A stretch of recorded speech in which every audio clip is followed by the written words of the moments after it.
Now that we have a little bit of an idea of how vector-valued functions work in space, I want to talk in more detail about curves in space. A general vector-valued function will have the form the vector r of t is equal to the components f of t, g of t, h of t. Or I can equivalently write it as f of t I hat plus g of t j hat plus h of t k hat, where f, g, and h are all defined on an interval from a to b. The domain of this vector r is the largest set of t on which all of f, g, and h are defined in that interval. Each value of t varies on the interval from a to b, and each value of t corresponds to a position vector that terminates at a point on the curve but originates at the origin. So if I set up a three-dimensional coordinate system and I place a vector r of a and a vector r of b representing the endpoints of my interval from a to b, I can also see that there will be an infinite number of additional vectors between the vector r of a and the vector r of b that can be constructed to trace out a curve in space. For example, I might have the vector r of t sub 1, r of t sub 2, and r of t sub 3. If I connect the endpoints of each of the vectors in that interval with a solid line or curve, I can see that I get a curve in space that also has a direction associated with it. This curve evolves from a specific point at r of a and ends at a specific point at r of b. Some of the properties of these curves in space that I can work with using vector-valued functions are that they can represent finite curves like we just saw, or they can represent curves that extend to plus and minus infinity. They can also cross themselves and even close the curve and retrace itself an infinite number of times.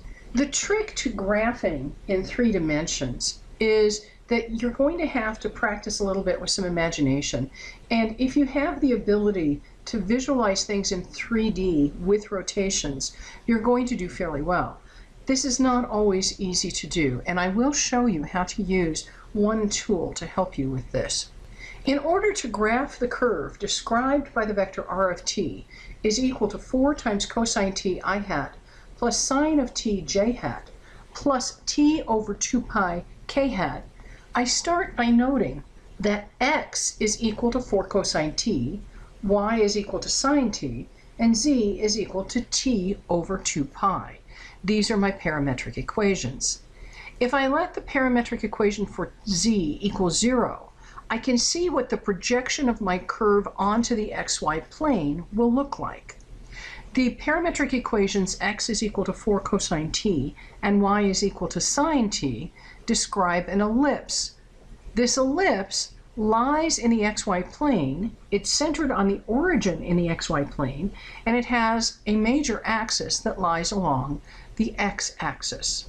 Now if I add that third component, my z component, I'll notice that the z component changes in time as well. While the curve in the xy plane looks like a planar ellipse, the fact that z changes with the parameter t actually constructs what we call a helix. The helix is graphed here using GeoGebra's 3D geometry function. Here is what you'll want to enter to graph this. A is equal to curve, open square brackets, and inside the square brackets, separated by commas, you will enter the parametric vector components. You'll add a comma, and then separated by commas, you'll specify the name for the parameter, in this case it's t, and you'll enter some endpoints. I've graphed this helix from 0 to 8 pi. The helix itself looks like a spring that's been extended and centered around the z-axis. Let's work an example.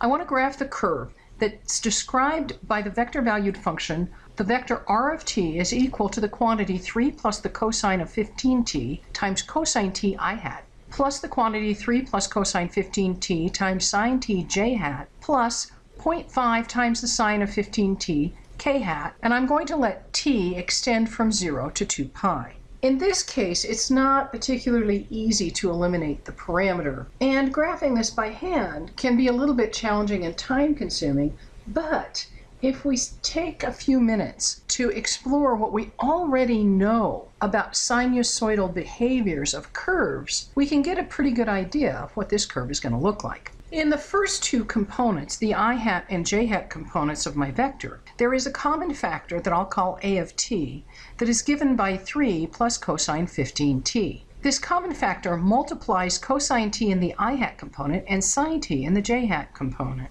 These act as amplitudes for cosine t and sine t that vary as t changes. So I'm going to first graph the x component of my r vector. The x component of r traces out one full period of 3 cosine t, but it has 15 small oscillations in amplitude along the full length of this curve. The y component for r traces out one complete period of 3 sine t with 15 small oscillations in amplitude along its full length. This is what the x component and y component look like in the xy plane. The x and y components vary between -4 and 4 with 15 smaller oscillations along the curve. The z component varies between -1/2 and 1/2 with 15 smaller oscillations along that curve. So that when I put this all together, the projection in the xy plane graphed in Desmos looks like a cogwheel with 15 teeth centered at the origin of the xy plane. But when I add in the third component and graph it in R3 space in GeoGebra, what I get is a coil that is centered around the z-axis and repeats over itself. The curve unfolds in a counterclockwise direction, starting with t is equal to 0 and ending at t is equal to 2 pi. This is also known as a slinky curve. So now you get to try it. Pause the video and analyze and graph the curve for the vector r of t is equal to 2 cosine t I hat plus 4 sine t j hat plus cosine of 10t k hat, where t is going to extend from 0 to 2 pi. When you're ready, restart the video to check your understanding.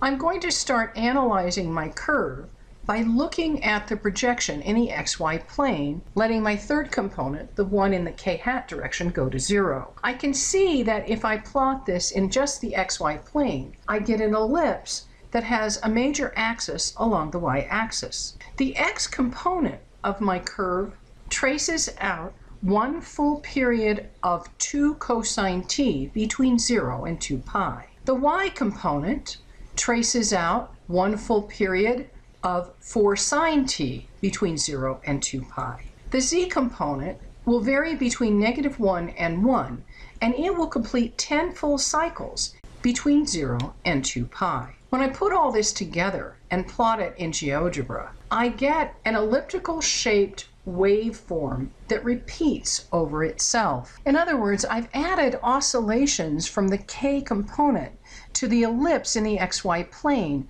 which gives a curve that forms an ellipse centered at the origin with a major axis along the y-axis and with 10 oscillations between -1 and 1 in the z direction when I let t go from 0 to 2 pi. This is how we can work with curves in space that have 3 dimensions. Be sure and let me know if you have any questions.